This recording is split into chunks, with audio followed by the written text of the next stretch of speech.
Life, in its profound and often mysterious unfolding, continuously places us in relation with a wide array of souls, each at their own unique stage of evolution, carrying their own distinctive burdens and spiritual histories. We are not asked merely to coexist, but to engage in a constant, invisible exchange of energies and intentions that profoundly shapes our internal landscape.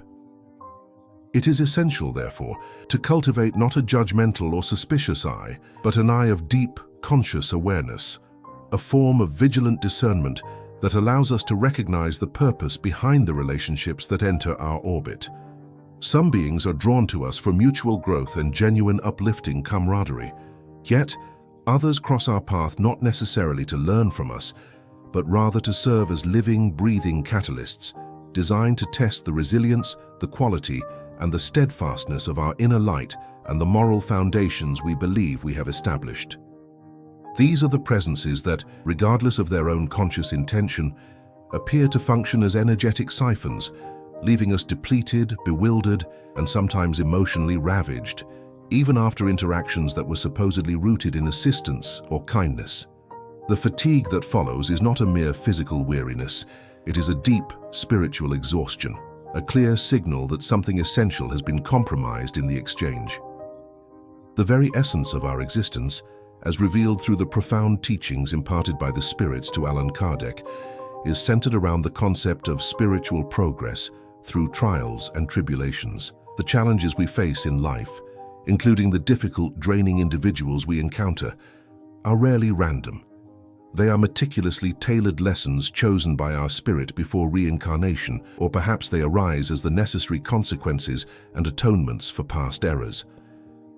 When we find ourselves confronted by souls who consistently deplete our reserves, we must first recognize that this interaction is fundamentally a true test of our light, demanding not simply endurance, but intelligent, consecrated love. This experience serves to measure the degree of control we possess over our own moral landscape. Kardec taught that the Spirit's trials are designed to exercise our patience, our resignation, and our charity, compelling us towards self-perfection. The persistent, overwhelming demands of an energetically draining person are a perfect scenario for testing whether our charity is merely external compliance or a deeply rooted moral principle. If we allow ourselves to be completely consumed to the point of collapse, we fail the test not because we were uncharitable, but because we lacked the necessary self-respect and spiritual understanding to maintain our balance. Our goal in the Spiritist understanding is to become instruments of God's love without extinguishing the light needed for our own journey. For true illumination must begin at home. If we collapse under the weight of others, we lose the capacity to inspire and serve anyone, including ourselves, thereby demonstrating a lack of necessary wisdom in the application of the divine law of love. The core of all spiritual law, according to Kardec's codification, is the law of love, justice, and charity. This law requires us to love your neighbor as yourself. Crucially, this instruction implies a prerequisite. We must maintain a healthy, functioning, and protected self to be capable of offering sustainable love to the neighbor. The Spiritist perspective strongly differentiates between true charity, which is active, intelligent, and uplifting, and blind, passive self-sacrifice, which often stems from latent moral flaws like a desperate need for external validation or the spiritual arrogance of believing oneself the sole savior. When we extend ourselves to the point of utter self-dissolution, allowing another soul to drag us down into the river of their despair, we cease to practice charity and descend into a form of spiritual servitude. True help, as illuminated in the Gospel according to Spiritism, is that which is given with discernment, respecting the free will and the necessary pace of the recipient's spiritual growth. If we try to violently accelerate someone's awakening, rushing them out of the pain they need for their own moral development, we are obstructing the divine plan for their evolution. However painful that reality may seem, we must accompany, encourage, and illuminate. But we cannot and should not attempt to substitute our journey for theirs, for that only delays their own necessary discovery of strength and perpetuates their dependency. Genuine love honors the sacred process of the other, even when that process involves temporary suffering and necessary hard lessons. Among the souls who most effectively drain our life force is the individual perpetually rooted in grievance, the chronic complainer. This is a person who has fundamentally misunderstood the nature of life's trials. Instead of viewing difficulties as opportunities for moral advancement and atonement, they perceive themselves as perpetual, passive victims of an unjust fate. As Kardec explained, much of the suffering experienced by man on earth is a direct result of their own moral imperfections, choices, and lack of foresight rather than purely external cosmic punishment. The complainer, by constantly rehashing the same emotional wounds and grievances without seeking any genuine solution or change of perspective, actively chooses to remain stationary, delaying their own spiritual liberation. They have become comfortable in the role of the injured party, often finding an unconscious form of attention and identity within their suffering. When we engage with this soul, offering repeated empathy without challenging their inertia, we become complicit in maintaining their stagnation. Our energy is absorbed by the sheer repetitive force of their negativity, which they wield like a shield against personal responsibility. To apply the law of charity here is not to listen forever, which is exhausting and ineffective, but to offer the tools for change, such as a different perspective or a gentle but firm withdrawal of the sympathetic attention that feeds their cycle of complaint. True assistance is encouraging them to stand up, not perpetually offering a place to lean upon. The second deeply draining type is the chaos seeker, the soul that thrives on emotional turbulence and unnecessary conflict. This inclination, from a spiritist perspective, speaks to a profound level of spiritual immaturity, where the individual mistakes intensity for life and emotional disorder for genuine engagement. Kardec taught that the path of progress moves from ignorance and self-interest toward charity and self-mastery. The architect of conflict remains mired in the initial, more primitive stages, unable to tolerate the quiet introspection necessary for genuine moral reform. For them, drama is a distraction from the uncomfortable silence where self-knowledge resides. They will relentlessly try to pull peaceful souls into their manufactured storms, viewing tranquility as a void, a lack of passion, or even a personal affront.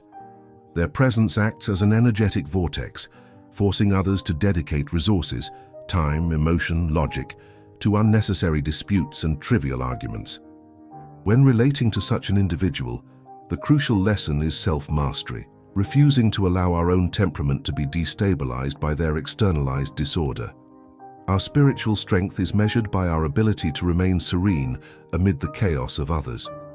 If we allow ourselves to be dragged into their emotional battles, we are compromising our own moral progress and failing the test of patience, proving that our inner peace is dependent on external conditions. Our duty is to maintain the light, not to enter the darkness to fight shadows. Emotional dependency, often mistaken for intense love or devotion, is one of the most insidious forms of energetic draining because it is disguised in the very language of affection. This soul attempts to graft their existence onto yours, making you the indispensable pillar of their identity, decision-making, and emotional stability. Kardec, when discussing the ties of the family and the body, emphasized that the true union between souls is spiritual, born of affinity, mutual respect, and shared progress, not from material or emotional necessity. Codependence is an extreme form of attachment, a moral imperfection that creates a prison for both parties. The dependent soul loses its opportunity to develop its own free will and inner resources, delaying its autonomy. The person who allows the dependency to flourish surrenders their own freedom and risks being blinded by the pride of feeling needed. This type of relationship acts as a persistent, low-frequency drain, where every action of the independent party is scrutinized and felt as a potential act of abandonment. The love that the Spiritist doctrine advocates is liberating, expansive, and respects the sovereignty of each soul. A relationship that requires one soul to diminish or lose its own distinct spiritual light to sustain the other is not the product of divine love. It is merely an earthly, self-imposed chain, hindering the necessary growth of both spirits toward true freedom and self-reliance. The subtle manipulator is a master practitioner of veiled emotional violence, often utilizing the guise of victimhood to evoke guilt and compel compliance. This method is spiritually draining because it forces the target to operate from a place of obligation rather than charity. From the Spiritist viewpoint on free will and responsibility, every soul is ultimately accountable for its own state and choices. The manipulator, by deflecting responsibility and casting themselves as eternally helpless, is actively failing to exercise their God-given free will toward positive moral action. They drain our energy by awakening our own unhealed need to be seen as the good one, the savior, the indispensable figure. They appeal to our pride and our fear of being judged as uncaring, thereby transforming our genuine desire to help into a heavy, obligatory debt. The energy exchange becomes toxic. We give out of guilt, and they take out of convenience. True charity, as taught by the higher spirits, is always given freely and requires no manipulation or emotional coercion. When dealing with this type of soul, the lesson for us is to purify our intentions, ensuring our assistance flows from a place of inner plenitude and moral duty, not from a desperate reaction to external emotional pressure. We must offer light and truth, not perpetuate the comforting illusion of their perpetual helplessness, for that only confirms their spiritual stagnation and further depletes our own moral force. The envious soul, often masquerading as a confidant or colleague, is a powerful energetic drain because they challenge the very foundation of the law of justice and fraternity. Their core state is one of incessant, bitter comparison, seeing every success achieved by others as a personal accusation or a measure of their own failure. This constant internal reckoning prevents them from ever attaining genuine spiritual happiness, which, according to Kardec, is only found through the gradual elimination of egoism and the establishment of true love for one's neighbor. The presence of the envious person creates a negative, heavy energy field, not through loud complaints, but through a subtle, pervasive resentment. While they may offer surface-level congratulations, their deep, unconscious desire is for equilibrium achieved not by raising themselves, but by seeing others slightly lowered. They drain our energy because they force us into a state of continuous defense, making us question whether our actions are truly welcomed or merely tolerated. The antidote for us, the recipient of this draining energy, lies in mastering humility and recognizing that our worth is intrinsic, given by God, and not dependent on external comparison or validation. Our task is to proceed on our path with genuine self-respect and profound simplicity, allowing our light to shine without apology, and praying for the envious soul to eventually discover the expansive joy of true, unselfish fraternity. In the scale of spirits detailed by Kardec, there are various degrees of moral and intellectual perfection. Souls at a lower stage, still enveloped in the mists of imperfection and egoism, often react negatively to the sheer clarity and positive disposition of more advanced spirits. The fear of the light represents this dynamic. The draining soul is not necessarily malicious, but their state of confusion is so profound that your presence, your simple, unassuming joy or peace, acts as an unwelcome mirror, vividly reflecting their own inner disarray. To compensate for this profound discomfort, they unconsciously attempt to diminish your light. They may plant seeds of doubt about your choices, question your faith, or minimize your achievements, all in a desperate subconscious effort to lower the ambient spiritual pressure to a level where their own confusion feels more comfortable and less acute. Engaging in a relationship with such a soul is draining because it necessitates a constant effort to assert one's reality and truth against a relentless, subtle current of negativity. The lesson for us is profound. We must not confuse genuine humility with the cowardly act of hiding our light. The higher spirits teach that our light is meant to shine, acting as a beacon. To dim our spiritual fire to accommodate the fear of others is to compromise our duty to progress and to fail the test of moral courage, hindering not only our journey, but also denying the struggling soul the necessary external contrast that might one day inspire its own awakening. One of the most profound principles revealed by Spiritism is that all interactions are fundamentally geared toward the progress of the spirit. Therefore, the people who drain our energy are not arbitrary burdens or simple unfortunate accidents. They are, in the deepest sense, spiritual instructors, acting as indispensable mirrors for our own moral self-assessment. As Kardec emphasized, true progress begins with self-knowledge. The draining soul perfectly illuminates the precise fissures in our own character, where our spiritual energy is leaking out. They expose our deep-seated need for approval, our difficulty in enacting the essential boundary of no, or our deeply ingrained fears of being perceived as self-serving. They come to test our egoism, our pride, and our patience. If a soul successfully manages to steal your calm, it is a clear indication that a part of you still believes that love requires suffering, or that your personal peace is contingent upon their external validation.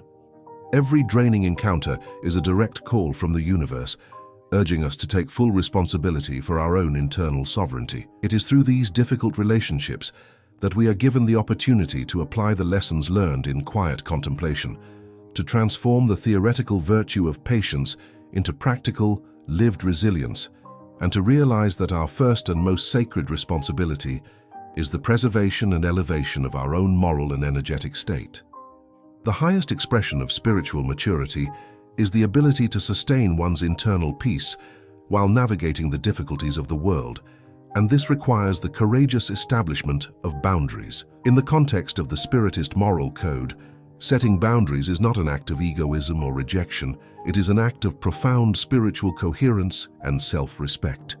True protection is not the construction of an impenetrable emotional wall, but the cultivation of a conscious, unwavering inner center. It is the wisdom to distinguish between giving from a place of abundance, which uplifts both parties, and giving from a place of depletion, which leaves both parties worse off. When we give beyond our capacity, we are engaged in self-abandonment disguised as a virtue. The spirits often taught that divine love does not demand constant self-immolation, but asks for coherent interaction. Protecting our vital energy is the spiritual equivalent of the tree maintaining its own nourishment, so it can sustainably offer shade and fruit. The profound spiritual liberty we seek begins when our actions shift from being motivated by external guilt or fear of judgment to being motivated by pure, overflowing love and inner clarity. The ability to say no to a draining request, delivered with love and firm resolve, is the ultimate affirmation of self-sovereignty and a clear recognition that the other soul possesses their own inherent power to find their source.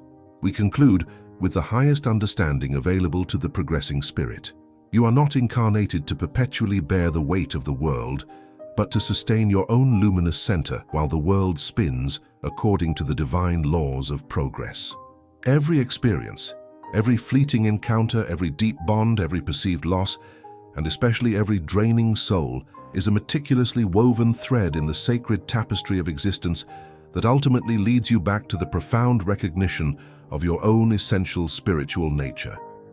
The difficult presences in your life were never punishments. They were, in truth, challenging messengers who presented you with the most powerful opportunity for spiritual alchemy, the chance to transform pain into wisdom, guilt into necessary boundaries, and the instinct to save into the serene, unwavering joy of companionship. The teachings imparted through Allan Kardec remind us that there are no true spiritual enemies, only varied mirrors reflecting our own moral imperfections, testing our patience, and ultimately compelling us toward the essential work of moral reform. When you can finally look upon every soul, even the one that seemed to drain you dry, with a heart rooted in peace and a tranquil smile, you have internalized the fundamental truth. The highest form of spiritual engagement is to love with light, not to exhaust yourself in the service of shadow.